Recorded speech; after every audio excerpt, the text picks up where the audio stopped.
this has so much potential. This plot, we're really, really excited about it. We're just in the final stages of purchasing this plot to build our house on, and so hopefully in a year or two, you'll see our dream home here. We've been dreaming about it for many years, actually, and when we saw this plot listed, we thought this is the one, and we went for it and got it. So it's incredible. From a purely nosy perspective, how does this story come about? How do you think, do you know what, I want to build a house? How does that work, Beth? So we've always been really keen to build our own house, and one reason is that we're very keen to live somewhere that's going to be environmentally friendly, and starting from scratch we can do that in our way, using all sorts of technologies and ideas and things, and make it feel like a really comfortable place to live, whilst also doing the right thing for the planet, really. And aside from that, I have multiple sclerosis, and so thinking about the future, it's quite important that we create somewhere that's going to have appropriate accessibility for, if there has to be a wheelchair or anything, and certainly no stairs, which will be very much appreciated. It's great to have values and say you believe in something, but I think it's so much better to be able to put your money down and say we're gonna do this. We're gonna build on our values and make a statement in terms of environmentally responsible construction. We're planning a 3-bedroom bungalow,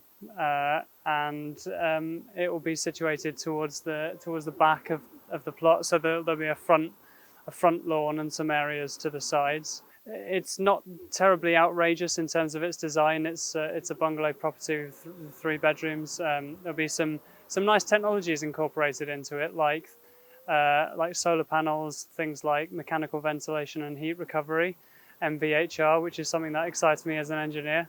So you don't waste the heat that is exhausted into the atmosphere. Triple glazing, timber frame construction, underfloor heating, that sort of thing. Lots of things to get excited about. Absolutely, and you're both saying it with a huge smile on your face as well, which is kind of, pretty straightforward, I would have thought, given what can happen in this plot over the next few years. We can see little Iris keeping you busy, Beth. It must be great as well that, aside from all the superlatives about how exciting this is going to be, that also you can see Iris grow up in a bespoke family home. Yeah, it's so exciting to think about that. This is going to be our family home, and kind of designing it with our personalities.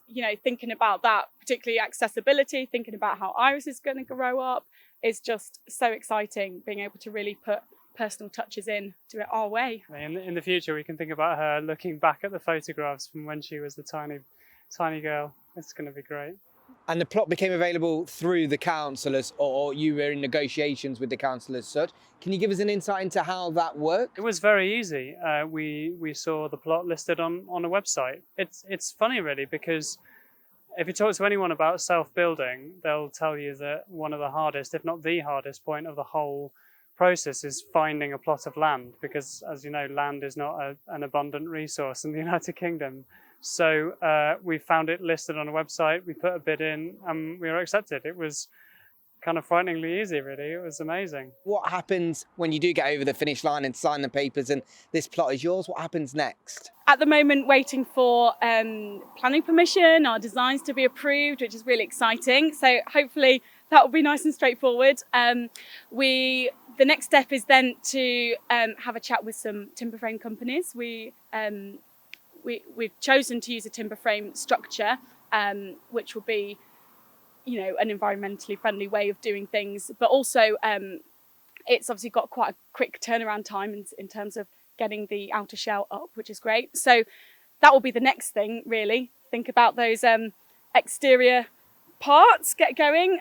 You've been thinking about gardens a lot and planning how to do our garden spaces, which is really exciting. Yeah, I'm very excited by the idea of having a Japanese courtyard garden in one of the areas. So that's something that's occupying my mind a lot at the moment. But as soon as the purchase goes through, we've got a lot to do in terms of the technical design. I'm going to talk to the architects about producing full technical drawings, get those signed off by a structural engineer, all that stuff.